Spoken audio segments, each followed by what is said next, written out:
নির্বাচনের তারিখ এখনো ঘোষণা হয়নি, তবে ফেব্রুয়ারির ভোট ঘিরে রাজনৈতিক উত্তাপ বাড়ছে। চায়ের দোকান থেকে পারিবারিক আড্ডা, শহর গ্রামে সর্বত্র এখন আলোচনার কেন্দ্র কে ক্ষমতায় আসবে, কোন দল বেশি প্রস্তুত এবং জনগণের সমর্থন কার দিকে।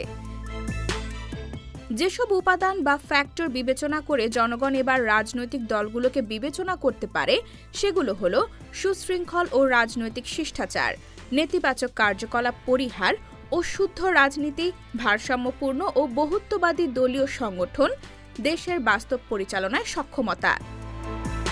বিএনপি কেন্দ্রীয় ও জেলাভিত্তিক নেতারা দীর্ঘদিন নির্বাচনের জন্য প্রস্তুতি নিচ্ছেন।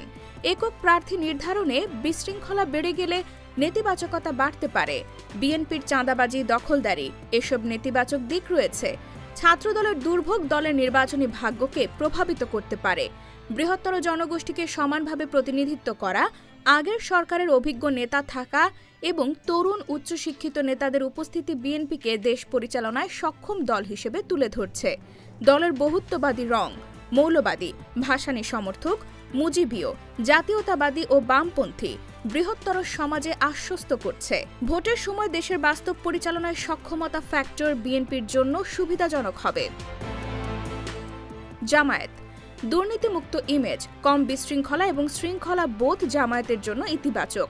মনোনীত প্রার্থী নিয়ে বিশৃঙ্খলা কম এবং দলীয় নেতৃত্বের সঙ্গতি ভালো। বর্তমান আমির শফিকুর রহমান নমনীয় ও পরিবর্তনীয়। সংখ্যালঘুদের নিরাপত্তা ও হিন্দু সম্প্রদায়ের প্রতি সমর্থনের উদ্যোগ অনেকের কাছে ইতিবাচক মনে হয়েছে। তবে জামায়াত এখনও সমজাতীয় দল এবং দলের অধিকাংশ নেতা সাধারণ জনগণের কাছে অপরিচিত। বড় সরকার গঠন ও আধুনিক রাষ্ট্র পরিচালনায় ক্ষমতা কতটুকু তা নির্বাচনের আগে গুরুত্বপূর্ণ প্রশ্ন হয়ে থাকবে। আদর্শ ও মতবাদের ভিত্তিতে বড় সুবিধা পাওয়া কঠিন। নির্বাচন যত কাছে আসবে, জনগণ শুদ্ধতা ও বাস্তব সক্ষমতার সংমিশ্রণ যাচাই করবে। যেসব দল এসব ফ্যাক্টরে এগিয়ে থাকবে তারা নির্বাচনে সুবিধা পাবে। ৫ আগস্টের আগে বিএনপি ছিল ৪০% জনসমর্থন নিয়ে এগিয়ে, জামায়াত ৫% সমর্থন পেত। নেতিবাচকতা দিয়ে জামায়াত কি সহজে সমর্থন বৃদ্ধি করতে পারবে তা সময় দেখাবে। বিশ্বজুড়ে অস্থিরতার মধ্যে বাংলাদেশের জনগণ ভোটের শুদ্ধতা ও বাস্তব সক্ষমতার সংমিশ্রণ খুঁজছে। তবে যেসব দল এসব ফ্যাক্টরে এগিয়ে থাকবে তারাই সফল হবে।